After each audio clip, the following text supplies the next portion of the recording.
Welcome to AI Dispatch, your channel for the latest AI videos on YouTube. If you don't want to miss these updates, please like, subscribe, and share. Today's video comes from All In Podcast. Joining us is Emil Michael, the Under Secretary of War. He reveals how a software update could lose a war, leading the Pentagon to label an American AI company, Anthropic, a supply chain risk for the first time in history. This single decision completely upends our understanding of modern warfare and the relationship between Silicon Valley and Washington. Before we dive into his jaw-dropping insights, let's get to know who this speaker is.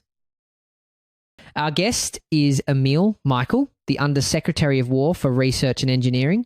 A former senior Uber executive, he now oversees the Pentagon's AI and autonomy strategy, as well as critical agencies like DARPA. He is at the center of redefining the relationship between Silicon Valley and the military. Let's hear his perspective. Picture a scenario where a software update could technically lose a war. Under Secretary of War Emil Michael reveals that this is now a concrete operational reality, and it has led to a decision that flies in the face of established norms within the defense industry.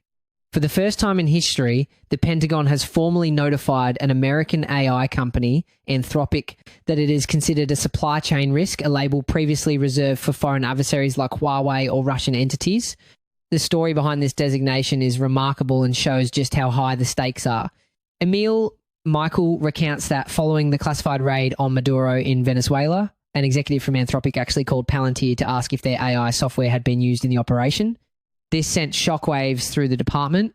The fear was that if a vendor could retroactively question the use of their product, they could also shut it off or make it refuse tasks in the middle of a conflict. This single phone call prompted Emil to personally brief Deputy Secretary of Defense Kathleen Hicks and ultimately led to the formal supply chain risk designation.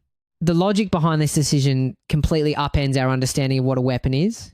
Traditionally, we worry about a gun jamming or a missile failing to launch. Emil argues that large language models are now a general purpose substrate for war, and when a private company inserts its own morality into that substrate, it becomes a single point of failure. The specific trigger for this breakdown is jaw-dropping. According to Emil, Anthropic allegedly attempted to determine whether its model was used in a classified raid, implying that a vendor could probe or police government operations in real time. Because the model's control plane sits in AWS GovCloud and is served via Palantir, the company theoretically retains the power to change model weights or shut the service off mid-combat if they decide the military's actions violate their corporate constitution. During the interview, the panel couldn't help but see the dark humor in the situation. They laughed that for a company called Anthropic to sell to the Department of War, it's in the name. The conversation drew a comparison to telling Smith & Wesson how their bullets can be used. Emil agreed, stating that if a company fundamentally opposes the use of its technology in war, it simply shouldn't sell to the Department of War in the first place. Emil's stance is absolute. The Department of War cannot allow a private entity to deplatform a military operation.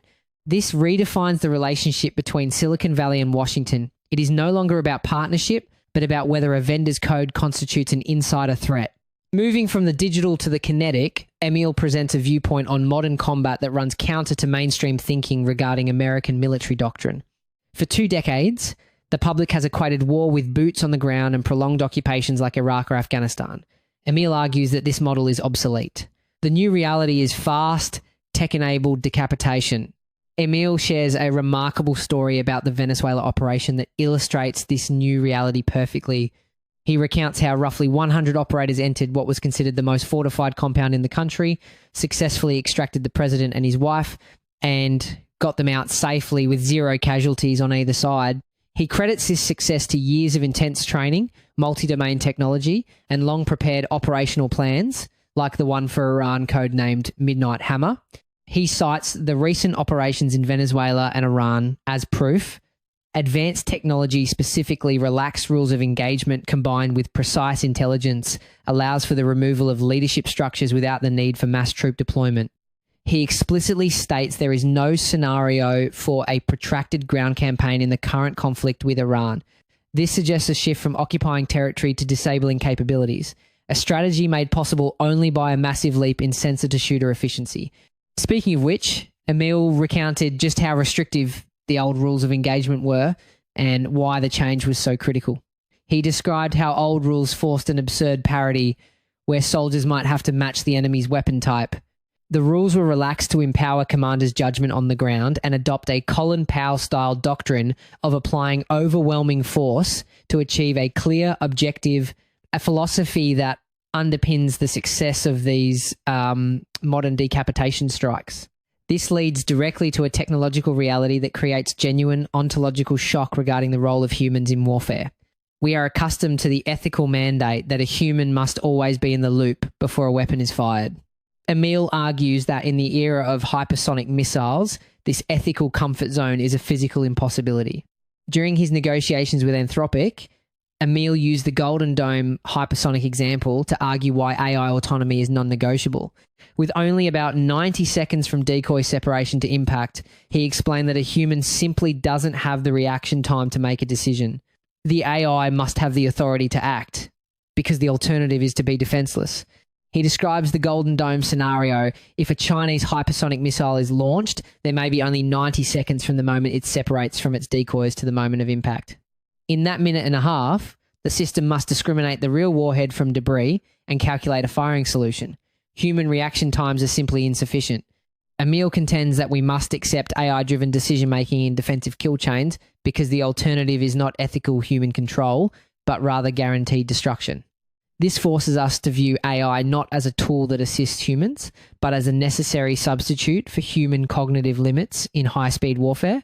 The economic logic Emil applies to the geopolitical landscape is equally mind-bending. Conventional wisdom holds that economic prosperity fuels military expansion, while economic downturns force nations to focus inward.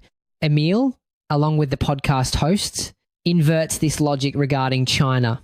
They point to China's recent GDP guidance of 4.5% to 5%, the lowest in roughly 30 years, as a dangerous signal. A failing economy creates a perverse incentive for war. A conflict such as an invasion of Taiwan creates a sinkhole for resources, mobilizing the unemployed and jumpstarting industrial production through a war economy.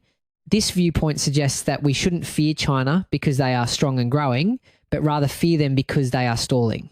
It reframes the removal of leaders in Iran and Venezuela not just as regional victories, but as a strategic squeezing of China's energy supply chain, since roughly 20% of their oil imports come from these sanction regimes, to force a grand bargain.